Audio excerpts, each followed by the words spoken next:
Question देखिए। You आपको दे रखा है, इन्होंने यूनिट वेक्टर है। डब्ल्यू एक और वेक्टर इन्होंने दिया। अच्छा, हैट लगाया हुआ है। नॉर्मली हम हैट तब लगाते हैं जब वो यूनिट वेक्टर होता है। चेक करें ये यूनिट वेक्टर है कि नहीं। तो निकालिए modulus of W hat. Okay, under root coefficients क्या, 1/√6 होल स्क्वायर, सो 1/6। जे का कोफिशिएंट 1/√6 स्क्वायर, 1/6। के का कोफिशिएंट 2/6, सो होल स्क्वायर 4/6, है ना। 6 √6/6 आपके पास आ गया 1। तो ये बेसिकली ये भी यूनिट वेक्टर है। Given that there exist a vector v such that ये और ये फॉलो हो रहे हैं। तो बोल रहा है कि which of the following are correct. v के बारे में पूछ रहा है कि कितने ऐसे v होंगे, या फिर अगर u मेरा एक्स वाई प्लेन में है तो कौन सा कंडीशन सेटिस्फाई करेगा। तो चलिए देखते हैं ये कंडीशन क्या बोल रहे हैं। तो पहला कंडीशन बोल रहे हैं कि modulus of u hat cross v is equal to 1।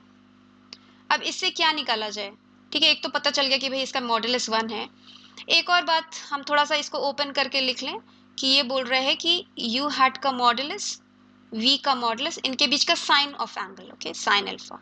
Normally ये क्या होता है, यू क्रॉस वी वेक्टर होता है ना, मॉडुलस ले लेते हैं तो आपको केवल मैग्नीट्यूड मिलता है उसका। तो यहाँ पे मॉडुलस लगा लीजिए, this is equal to 1। Okay, alpha क्या है, alpha is the angle between what, U hat and V vector. ठीक है, फिर यहाँ से आगे क्योंकि आपका ये तो यूनिट वेक्टर है, okay, this is 1, v is sine alpha is equal to 1। ये एक बात आ गई। चलिए इसको साइड में रख लेते हैं और बात करते हैं। ये देखिए दूसरी वाली बात क्या बोल रहे हैं। ये बोल रहे हैं v hat dot u hat cross v is equal to 1। ठीक है, अब क्या करें। अब डॉट बोल रहे हैं, इसका मॉडुलस भी इन्होंने दे रखा, तो समझदारी किसमें है कि हम इसको ऐसा लिख लें, this modulus of this, okay, इनके बीच का एंगल, ओके, मान लीजिए थीटा है, कॉस ऑफ किन के बीच का, ये वेक्टर और ये पूरे वेक्टर के बीच का angle, okay, that is theta. अब क्या आपको पता है कि ये भी 1 है, ये इन्होंने दे रखा 1 है, इनटू कॉस थीटा इज 1। तो क्या आ गया आपके पास कि कॉस थीटा 1 है। इंपॉर्टेंट बात आ गई है ना। कॉस थीटा 1 कब होगा, जब आपका थीटा क्या है, 0 है। ओके, 0 का क्या मतलब है कि आपका ये वेक्टर और ये वेक्टर क्या है, पैरेलल हैं। लिख लेते हैं, इसका मतलब आया this is parallel to u vector cross v vector. ठीक है, अब देखिए u क्रॉस v क्या होता है। ये अगर मान लीजिए कोई प्लेन है जो uv को कंटेन कर रहा है, ये प्लेन, तो u क्रॉस v इनके परपेंडिकुलर होता है, आपको तो पता ही है ना, u क्रॉस v है। अब आपको बोला जा रहा है कि w इसके पैरेलल है, मतलब ये w हो गया ना इसके पैरेलल ऐसा, तो मतलब w भी परपेंडिकुलर है दोनों के।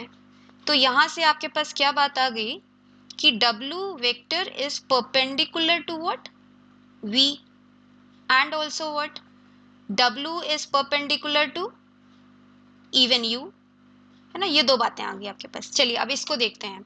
अच्छा, v के बारे में पूछ रहा है ना, कितने v's हैं।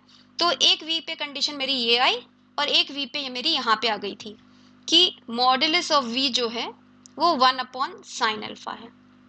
अब साइन अल्फा तो कुछ भी हो सकता है ना, बट ये है कि भाई साइन अल्फा जो है 1 से छोटा है, तो ये पूरी वैल्यू जो है 1 से बड़ी या इक्वल होगी। ठीक है, तो एक कंडीशन आपकी v पे आ गई कि मॉडुलस इसका ग्रेटर देन और इक्वल टू 1 रहे, और एक यहाँ से आने वाली है परपेंडिकुलर है ना। तो इसका मतलब इसका डायरेक्शन रेशियो इनटू इसका डायरेक्शन रेशियो क्या, शुड बी 0, है ना। तो मान लीजिए इसका कॉम्पोनेंट क्या है, 1/√6, √6 को जाने देते हैं, कुछ करेगा नहीं वो। तो यहाँ पे लिख लेते हैं 1, 1 एंड 2। ठीक है, w का direction ratio 1, 1 and 2, dot product, okay, v का कॉम्पोनेंट लिख लेते हैं, okay, v1, v2, v3, okay, that should be 0।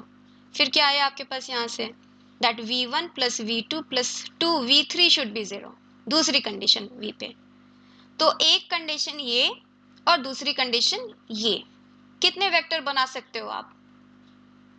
एक तो हम अभी का अभी बता दें कि अगर मान लीजिए आपने बोला कि अरे मेरा को मन है v3 1 रखने का, हम कहे कोई बात नहीं, रख लो v3 1। v3 को मैंने 1 रख लिया, ये 2 आ गया। अब 0 करने के लिए क्या करना पड़ेगा, v1 v2 को भी -1 रख लेते हैं, है ना। मेरी मर्जी है ना, आप कुछ भी चॉइस ले सकते हो v1 की।